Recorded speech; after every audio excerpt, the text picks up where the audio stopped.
Hello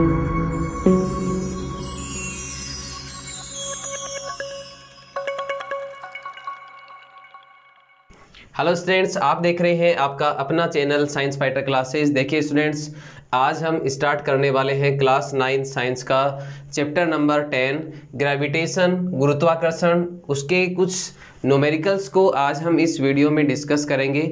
तो चलिए students, आज का जो अपना फर्स्ट क्वेश्चन है वो क्या है। देखिए, यदि दो वस्तुओं के बीच की दूरी को क्या कर दिया जाए, आधा कर दिया जाए, तो उनके बीच जो गुरुत्वाकर्षण बल लगता है उसका मान जो है वो किस प्रकार बदलेगा, ये आपको पूछा गया है। तो चलिए स्टूडेंट्स, क्वेश्चन फर्स्ट को हम सोल्व करते हैं। आपको क्वेश्चन में क्या कहा गया है कि दो वस्तुओं के बीच की दूरी को क्या कर दिया जाए, आधा कर दिया जाए। मान लिए स्टूडेंट्स कि आपके पास दो वस्तुएं हैं, एक वस्तु का द्रव्यमान m1 है और दूसरी वस्तु का जो द्रव्यमान है वो क्या है, m2।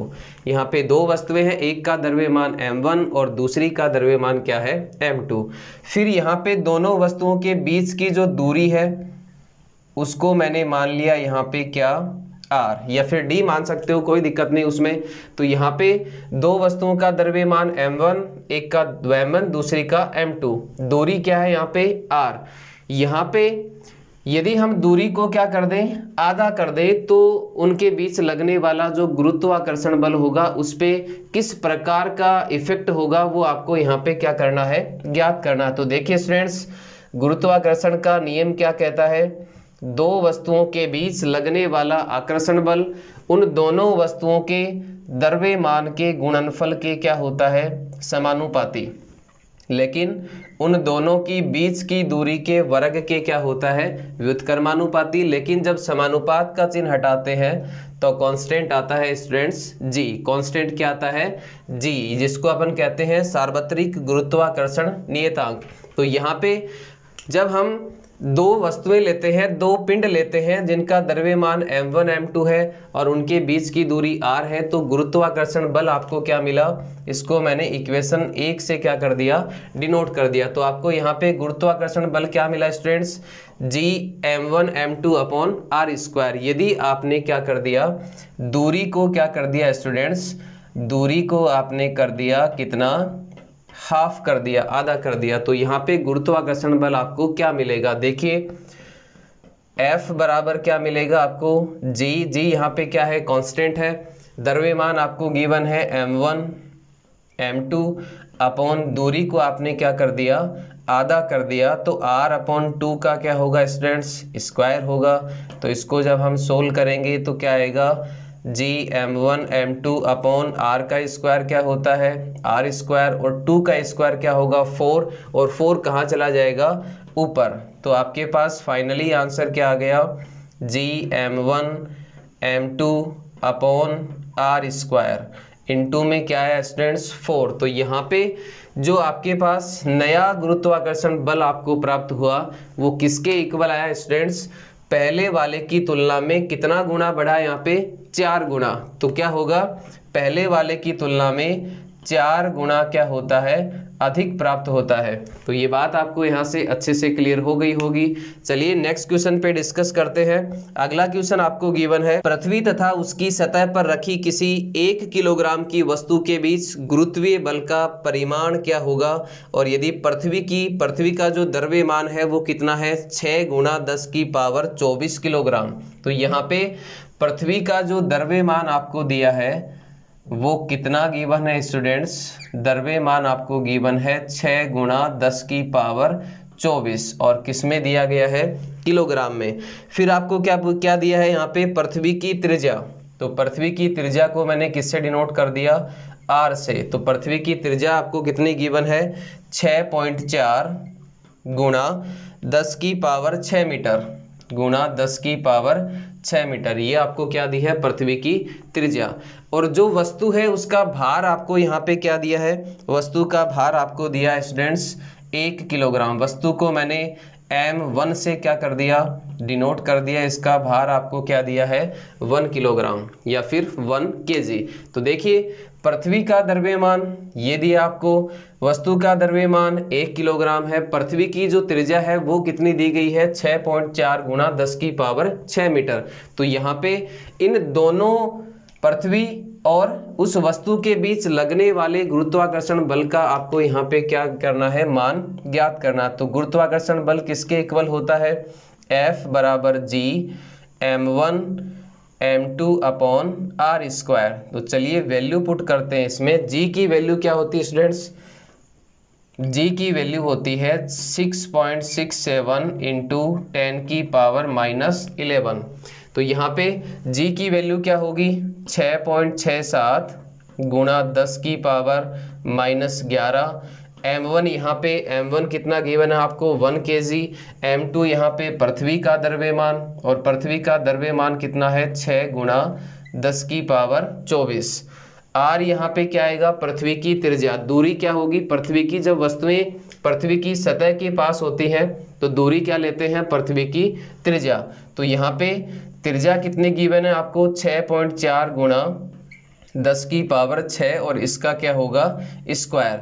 और जब हम इसको सोल्व करेंगे तो क्या आएगा, 6.67 गुणा 10 की पावर -11 इंटू 1 को लिखें या ना लिखें, 6 इंटू 10 की पावर 24 अपॉन में क्या आएगा, देखिए स्टूडेंट 6.4 का स्क्वायर मतलब 6.4 इंटू 6.4 और 10 की पावर 6 का जब स्क्वायर करेंगे तो क्या आएगा, 10 की पावर 12। तो यहाँ पे 12 पावर से 12 कैंसिल हो गई, यहाँ पे कितनी बची, 10 की पावर 12। यहाँ पे 10 की पावर 12 और 10 की पावर -11 तो क्या आएगा, 10 की पावर 1। और जब हम इसको सोल्व करेंगे तो क्या आएगा स्टूडेंट्स, 9.77, जिसको हम लगभग लिख सकते हैं 9.8 न्यूटन। तो ये अपना फाइनल आंसर यहाँ पे क्या होता है, हमें ऑब्टेन होता है, प्राप्त होता है। चलिए बढ़ते हैं अगले क्वेश्चन की ओर। अगला क्वेश्चन आपको गिवन है, पृथ्वी तथा चंद्रमा एक दूसरे को गुरुत्वीय बल से आकर्षित करते हैं। ये हम सभी जानते हैं कि पृथ्वी और चंद्रमा के बीच में जो गुरुत्वाकर्षण बल लगता है वो चंद्रमा की गति जो है वो उसी के कारण होती है। तो दोनों के बीच क्या लगता है, गुरुत्वाकर्षण बल लगता है। क्या पृथ्वी जिस बल से चंद्रमा को आकर्षित करती है उसी बल से चंद्रमा भी क्या पृथ्वी को आकर्षित करता है। तो जी बिल्कुल, यहाँ पे हम क्या कहेंगे कि जिस बल से चंद्रमा पृथ्वी चंद्रमा को क्या करती है, आकर्षित करती है, तो उसी बल से चंद्रमा भी पृथ्वी को क्या करता है, आकर्षित करता है। देखिए स्टूडेंट्स, न्यूटन ने क्या बताया कि जब कोई पेड़ से फल गिरता है तो जिस बल से पृथ्वी फल को क्या करती है, आकर्षित करती है, उसी बल से पृथ्वी भी फल की ओर क्या होती है, आकर्षित होती है। तो यहाँ पे क्वेश्चन नंबर 4 और क्वेश्चन नंबर 5 दोनों का आंसर जो है हमें सेम देखने को मिलेगा। तो यहाँ पे हम क्या कहेंगे कि जिस बल से पृथ्वी चंद्रमा को आकर्षित करती है उसी बल से चंद्रमा भी पृथ्वी को क्या करेगा, आकर्षित करेगा। लेकिन फिर भी हमें दिखाई क्यों नहीं देता, चंद्रमा जो है वो निरंतर पृथ्वी की ओर क्या है, गिर रहा है। ये न्यूटन के द्वारा बताया गया कि चंद्रमा जो है वो निरंतर पृथ्वी की ओर क्या कर रहा है, गति कर रहा है। लेकिन हमें दिखाई क्यों नहीं देता, उसका जो रीजन है स्टूडेंट्स वो क्या है कि चंद्रमा का जो द्रव्यमान है वो पृथ्वी की तुलना में काफ़ी क्या है, कम है, जिसकी वजह से ये हमें दिखाई नहीं देता। ये ठीक उसी तरह से है जिस तरह से एक पेड़ से क्या होता है, जब फल गिरता है तो जिस बल से पृथ्वी फल को आकर्षित करती है उसी बल से फल भी पृथ्वी को क्या करता है, आकर्षित करता है। लेकिन फल का जो द्रव्यमान है वो पृथ्वी की तुलना में नेग्लिजिबल है, नगण्य है, इसलिए पृथ्वी की जो गति है वो फल की ओर हमें नहीं दिखाई देती। तो यहाँ पे क्वेश्चन नंबर 3 का जो आंसर है वो हम क्या देंगे, क्वेश्चन नंबर 3 का आंसर क्या होगा कि जिस बल से पृथ्वी वस्तुओं को आकर्षित करती है, चंद्रमा को आकर्षित करती है, उसी बल से चंद्रमा भी पृथ्वी को क्या करेगा, आकर्षित करेगा। तो बढ़ते हैं अगले क्वेश्चन की ओर। दो वस्तुओं के बीच लगने वाले गुरुत्वाकर्षण बल का मान क्या होगा यदि वस्तु का द्रव्यमान क्या कर दिया जाए, 2 गुना कर दिया जाए। तो देखिए स्टूडेंट्स, मान लीजिए आपके पास दो वस्तुएं हैं m1 जिसका एक का द्रव्यमान क्या है m1 और दूसरी का जो द्रव्यमान है वो क्या है m2, और दोनों वस्तुओं के बीच की जो दूरी है डिस्टेंस है वो आपको कितनी गिवन है, यहाँ पे r गिवन है। तो दोनों वस्तुओं के बीच लगने वाला जो गुरुत्वाकर्षण बल होगा वो क्या होगा, क्वेश्चन नंबर फर्स्ट हम सोल्व कर रहे हैं यहाँ पे। तो दोनों के बीच लगने वाला जो गुरुत्वाकर्षण बल होगा वो क्या होगा, F बराबर G m1 m2 upon r square. इसको हम देते हैं इक्वेशन नंबर फर्स्ट। यहाँ पे आपको ये कहा जा रहा है कि यदि हम वस्तु का द्रव्यमान क्या कर दें, वस्तु का द्रव्यमान क्या कर दें, दुगुना कर दें। तो आप किसी भी वस्तु का द्रव्यमान दुगुना यहाँ पे कर सकते हो। मैंने m1 का द्रव्यमान क्या कर दिया, 2m1 कर दिया। तो यहाँ पे जो नया गुरुत्वाकर्षण बल होगा वो क्या होगा, तो यहाँ पे इसको F1 और इसको हम डिनोट करेंगे किससे, F2 से। तो यहाँ पे देखिए स्टूडेंट्स, जो नया गुरुत्वाकर्षण बल होगा वो क्या होगा, अब आपको m1 की वैल्यू क्या लेनी है, 2m1, क्या लेनी है 2m1 इंटू m2, आपको m2 ही लेना है और डिस्टेंस आपको क्या लेनी है, r लेनी है। तो यहाँ पे आप देख पा रहे हो कि ये जो वैल्यू है, ये जो वैल्यू है, ये वैल्यू किसकी है स्टूडेंट्स, ये वैल्यू है F1 की। तो यहाँ पे मैं क्या लिख सकता हूँ कि F2 इज इक्वल टू क्या होगा, F2 is equal to 2 into F1। F2 किसके इक्वल आ गया, 2 इंटू F1 के। तो यहाँ पे आप ये कह सकते हो कि यदि वस्तु का द्रव्यमान हमने क्या कर दिया, दुगुना कर दिया, तो ऐसी कंडीशन में जो लगने वाला गुरुत्वाकर्षण बल है दोनों वस्तुओं के बीच वो भी क्या होता है, पहले की तुलना में दुगुना हमें क्या होता है, प्राप्त होता है। अगला क्वेश्चन आपको दिया है स्टूडेंट्स, अगले क्वेश्चन में आपको क्या कह रहा है कि वस्तुओं के बीच की दूरी को क्या कर दिया जाए, दोगुना या फिर 3 गुना कर दिया जाए तो क्या होगा। तो देखिए स्टूडेंट्स, पहले दूरी क्या थी, r थी, अब मैंने इसको क्या कर दिया, 2r कर दिया। तो पहले आपका जो गुरुत्वाकर्षण बल था वो क्या था, F1 था, लेकिन जैसे ही आपने दूरी को क्या कर दिया, दुगुना कर दिया, तो आपके पास नया बल प्राप्त हुआ F2, और F2 बराबर क्या होगा, G। वस्तु का द्रव्यमान आपने सेम रखा है लेकिन दूरी को आपने क्या किया है, दुगुना किया है। तो दूरी बराबर क्या होगा, 2r का स्क्वायर। तो नया बल आपको यहाँ पे क्या प्राप्त होगा, G m1 m2 अपॉन 2 का स्क्वायर क्या होगा, 4r का स्क्वायर क्या होगा, r स्क्वायर। तो यहाँ पे ये जो वैल्यू है वो वैल्यू किसके स्टूडेंट्स, F1 की। तो यहाँ पे F2 किसके इक्वल प्राप्त होता है आपको, 1/4 इंटू F1। तो यहाँ पे हम ये कह सकते हैं कि यदि दोनों वस्तुओं के बीच की दूरी को क्या कर दिया जाए, दुगुना कर दिया जाए, तो गुरुत्वाकर्षण बल जो है वो पहले की तुलना में 1/4 गुना हमें क्या होता है, प्राप्त होता है। बढ़ते हैं अगले क्वेश्चन की ओर। अगला क्वेश्चन आपको कह रहा है कि दोनों वस्तुओं के द्रव्यमान को क्या कर दिया जाए, दुगुना कर दिया जाए, तो जो नया गुरुत्वाकर्षण बल होगा वो आपको कितना प्राप्त होता है। तो देखिए स्टूडेंट्स, पहले द्रव्यमान क्या था, m1, दूसरी वस्तु का द्रव्यमान m2, लेकिन आपने क्या कर दिया, दोनों ही वस्तुओं का द्रव्यमान क्या कर दिया, दुगुना कर दिया, लेकिन दोनों के बीच की दूरी आपने क्या रखी, सेम रखी। तो यहाँ पे नया बल जो आपको प्राप्त होगा वो क्या होगा, F2 is equal to G m1 आपने क्या लेना है, m1 2m1, और m2 आपको क्या लेना है, 2m2, क्योंकि आपने द्रव्यमान को क्या किया है, दोगुना किया है, दूरी आपको सेम रखनी है। तो फाइनली आपको यहाँ पे क्या प्राप्त होता है, G m1 m2 upon r square, लेकिन 2 को 2 से मल्टीप्लाई करेंगे तो क्या आएगा, 4। ये आपके पास वैल्यू है किसकी, F1 की।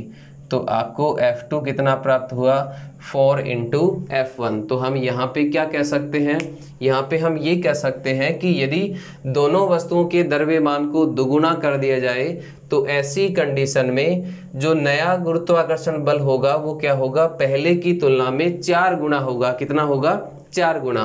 तो बढ़ते हैं अगले क्वेश्चन की ओर। अगला क्वेश्चन आपको दिया है कि गुरुत्वाकर्षण का सार्वत्रिक नियम के क्या महत्व है, गुरुत्वाकर्षण के सार्वत्रिक नियम के महत्व क्या है। तो देखिए स्टूडेंट्स, क्वेश्चन नंबर 7 में आपको ये कहा जा रहा है कि गुरुत्वाकर्षण के सार्वत्रिक नियम के जो एडवांटेज है वो क्या है, उसके लाभ क्या हैं।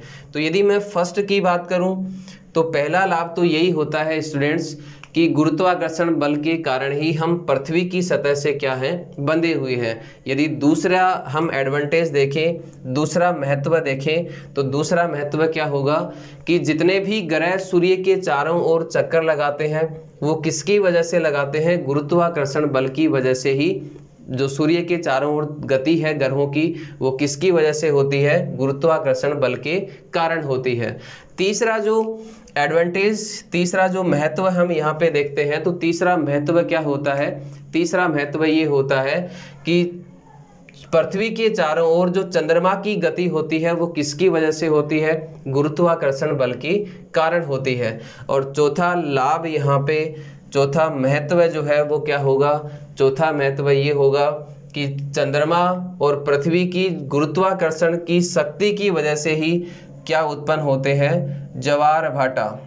क्या उत्पन्न होते हैं, ज्वार भाटा। किसकी वजह से उत्पन्न होते हैं, चंद्रमा की गुरुत्वाकर्षण शक्ति की वजह से ही क्या उत्पन्न होते हैं, ज्वार भाटा उत्पन्न होते हैं समुद्र के। अगला क्वेश्चन आपको दिया है मुक्त पतन का त्वरण क्या है। क्वेश्चन नंबर 8 में आपको ये कहा जा रहा है कि मुक्त पतन का त्वरण क्या है। तो देखिए स्टूडेंट्स, मुक्त पतन के त्वरण से आप क्या समझते हैं। मान लीजिए कोई वस्तु है और वो वस्तु नीचे की ओर क्या कर रही है, गिर रही है। तो ऐसी कंडीशन में हवा के प्रतिरोध की वजह से ही भी क्या होगा, यहाँ पे इसकी वेलोसिटी में, इसके वेग में क्या होगा, परिवर्तन होगा।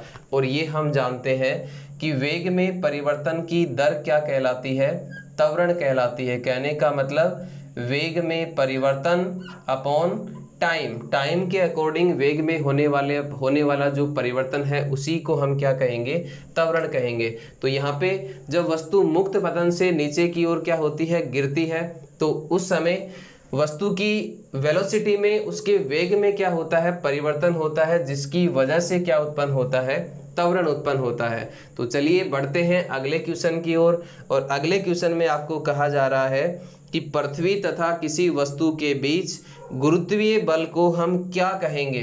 तो देखिए स्टूडेंट्स, पृथ्वी और कोई अन्य वस्तु है, इसके बीच में जो गुरुत्वीय बल लगता है उस गुरुत्वीय बल को हम क्या कहेंगे कि ये एक किस प्रकार का बल है, ये एक आकर्षण बल है। कैसा बल है स्टूडेंट्स, आकर्षण बल है, जो इस यूनिवर्स के, इस ब्रह्मांड के प्रत्येक पिंड के ऊपर क्या होता है, लागू होता है। प्रत्येक वस्तु इस ब्रह्मांड में एक दूसरे को अपनी ओर क्या करती है, आकर्षित करती है। तो गुरुत्वीय बल किस प्रकार का बल होता है, एक आकर्षण बल होता है। बढ़ते हैं अगले क्वेश्चन की ओर। क्वेश्चन नंबर 10 में आपको कहा जा रहा है कि एक व्यक्ति ए अपने मित्र के निर्देश पर ध्रुवों पर कुछ ग्राम सोना खरीदता है। देखिए स्टूडेंट्स, ए कोई व्यक्ति है और ये व्यक्ति सोना खरीदता है। क्या खरीदता है, सोना। और ये सोना खरीदता है कहाँ पे, ध्रुवों पे। कहाँ खरीदता है, जो पृथ्वी के पोल हैं, इक्वेटर हैं, ध्रुवों पे क्या करता है, सोना खरीदता है। वह इस सोने को विषुवत रेखा पर अपने मित्र को देता है। क्या उसका मित्र खरीदे हुए सोने के भार से संतुष्ट होगा, यदि नहीं तो क्यों नहीं होगा, ये आपको यहाँ पे पूछा गया है। तो देखिए स्टूडेंट्स, किसी भी वस्तु का भार को हम किससे डिनोट करेंगे, W से। और किसी भी वस्तु का भार किसके बराबर होता है, द्रव्यमान गुणा त्वरण। क्या होता है, mg। किसी भी वस्तु का भार क्या होता है, W बराबर mg। तो यहाँ पे द्रव्यमान जो है वो क्या होगा, सोना जो उसने खरीदा था उसका द्रव्यमान कभी भी क्या नहीं होगा, चेंज नहीं होगा, बदलेगा नहीं। द्रव्यमान एक ऐसी भौतिक राशि होती है जिसका मान हर जगह कैसा होता है, सेम होता है। चाहे हम उसको किसी भी प्लेनेट पे लेके जाएं या किसी भी अन्य जगह पे लेके जाएं तो उसका द्रव्यमान हमेशा क्या रहेगा, सेम रहेगा। लेकिन परिवर्तन होता है तो कौन होता है स्टूडेंट्स, वेट होता है, भार। यहाँ पे क्या होता है, परिवर्तन होता है। और भार जो है वो किस पे डिपेंड करता है, गुरुत्वीय त्वरण पे। तो यहाँ पे हम ये कह सकते हैं कि ध्रुवों पर क्या होता है, गुरुत्वीय त्वरण का मान अधिक होता है। ध्रुवों पे गुरुत्वीय त्वरण का मान क्या होता है, अधिक होता है। इसलिए उस सोने का जो भार होगा, सोने का जो भार होगा वो क्या होगा, यहाँ पे अधिक होगा। लेकिन जैसे ही हम उसको कहाँ पे लेके आएंगे, विषुवत रेखा पे लाएंगे, तो विषुवत रेखा पे गुरुत्वीय त्वरण का मान क्या होता है, विषुवत रेखा पे गुरुत्वीय त्वरण का मान क्या होगा, कम होगा। तो यहाँ पे जी का मान जब कम होगा तो क्या होगा, वेट भी क्या होगा, घटेगा। तो विषुवत रेखा पे यदि वो अपने मित्र को सोना ला के देगा तो वहाँ पे क्या होगा स्टूडेंट्स, उसका भार क्या है, क्या हो जाएगा, कम हो जाएगा। तो उसका मित्र जो है वो क्या नहीं होगा, संतुष्ट नहीं होगा। तो आज के लिए इतना स्टूडेंट्स, मिलते हैं अगले सेशन में एक नई टॉपिक के साथ। तब तक के लिए धन्यवाद, आपका दिन शुभ हो।